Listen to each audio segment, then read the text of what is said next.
Ya, Anda masih di Apa Kabar Indonesia Pagi. Pak Gub, melanjutkan pertanyaan dari rekan saya tadi, Bayu Andrianto. Jadi nanti kemudian setelah MotoGP ini, perawatan dan juga maintenance dari sirkuit Mandalika ini akan berada di tangan siapa, Pak Gub?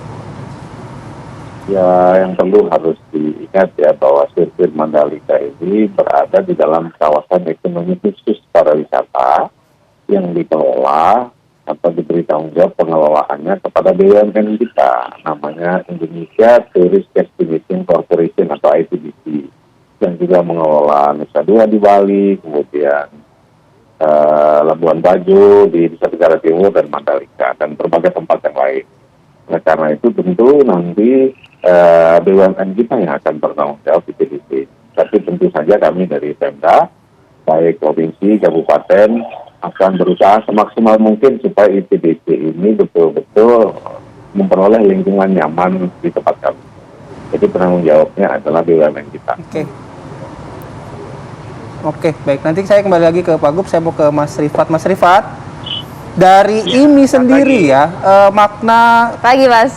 mengenai MotoGP yang kemarin sudah sama-sama kita saksikan, yang menjadi euforia banyak orang di Indonesia, ini seperti apa, Mas Rifat? Ya, dari pelajaran adanya MotoGP di Indonesia, kita melihat bahwa potensi dari pengembangan olahraga motorsport ternyata memang menjadi magnet besar dalam atensi orang-orang Indonesia. Ternyata balap yang selama ini mungkin hanya berpikir sebelah mata bahwa ini adalah mainan yang orang-orang punya, tapi ternyata yang menikmati itu masyarakat sekitar yang luar biasa meningkatkan sektor pariwisata.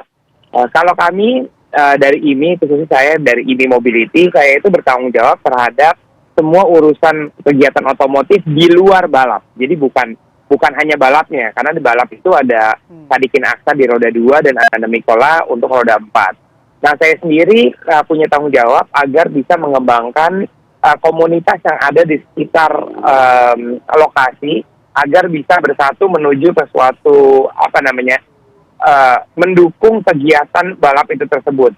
Karena di sini yang kita lihat bahwa Indonesia itu komunitas otomotifnya terbesar di dunia.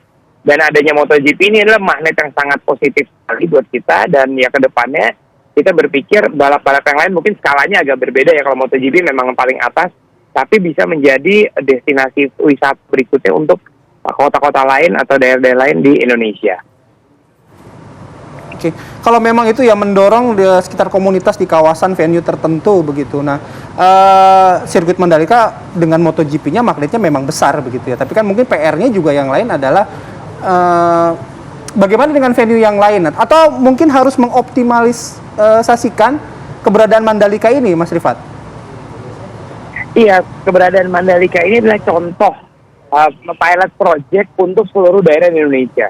Saya kasih contoh aja ya, yang namanya negara Inggris, itu dia punya belasan sirkuit, negaranya kecil, penduduknya nggak sampai 1/10-nya Indonesia kira-kira. Kita punya satu sirkuit, tiba-tiba semua magnet bisa menuju ke satu tujuan yang mungkin kalau kita lihat investasi kita emang besar, tapi media value sama commercial value yang ditingkatkan dari MotoGP, ini juga sangat amat tinggi.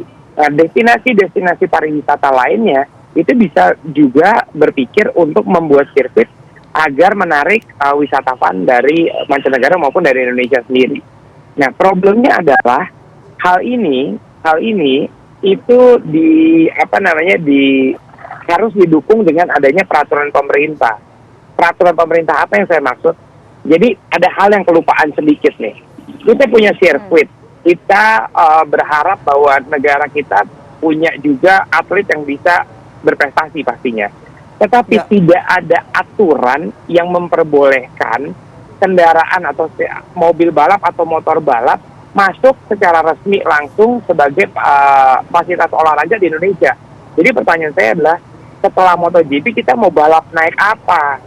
Nah, itu yang lagi saya perjuangkan kepada pemerintah, karena kita berpikir di sini ada balapan road race, di sini ada MotoGP.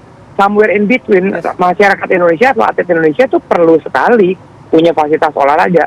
Problemnya, di sini justru punya sirkuit, kita nggak bisa ngirim secara permanen mobil dan motor balap yang kita jadikan alat latihan untuk bersaing ketika kita punya event.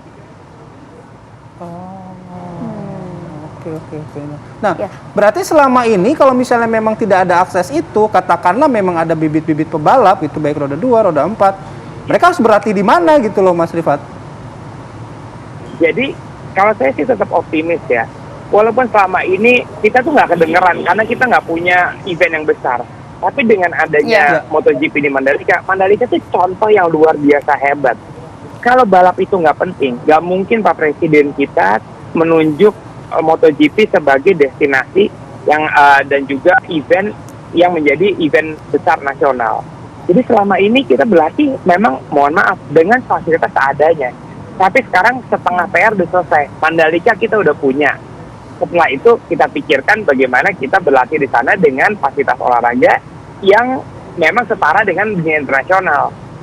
Yang sekarang kita sedang galakkan juga adalah bagaimana kita juga meningkatkan industri olahraga nasional. Dan juga dengan industri olahraga nasional, dengan adanya event ini, kita bisa lihat berapa banyak ternyata yang bisa dihidupi dengan adanya sebuah event balap. Orang selalu berpikir bahwa balapan itu tentang pembalapnya aja. Sama sekali nggak, pembalap itu hanya 10% dari total expenses atau persiapan sebuah tim. Dan di Mandalika sendiri, saya lihat persiapan dari akomodasi, traveling, kemudian fasilitas yang ada di sana. Bahkan saya datang ke Lombok sendiri, bukan hanya untuk balapan, tapi juga mengunjungi destinasi desa wisata yang ada di sini. Ya, jadi juga dampak ekonominya cukup terasa ya Pak Gup ya. Tapi Pak Gup, kalau kita melihat gelaran kemarin begitu ya, wah ramainya antusiasme dan juga respon dari masyarakat. Satu lagi seperti misalnya ini yang ada highlight dari salah satu koran begitu ya, Oliver juaranya, Mbak Rara bintangnya. Nah ini banyak juga kemudian masyarakat kita Pak Gup yang kemudian juga apa ya, ramai memperbincangkan ibaratnya Pro kontra gitu ya. pawang hujan yang pada saat hadir ke sirkuit untuk menghentikan hujan. Responnya seperti apa Pak Gup, Pemprov?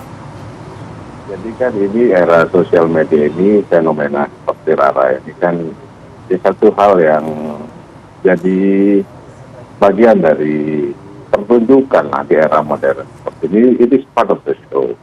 Bahwa di era sekarang itu kan bahwa ada pawang hujan di hampir semua daerah di Indonesia, bukan hanya di NTB ada ya.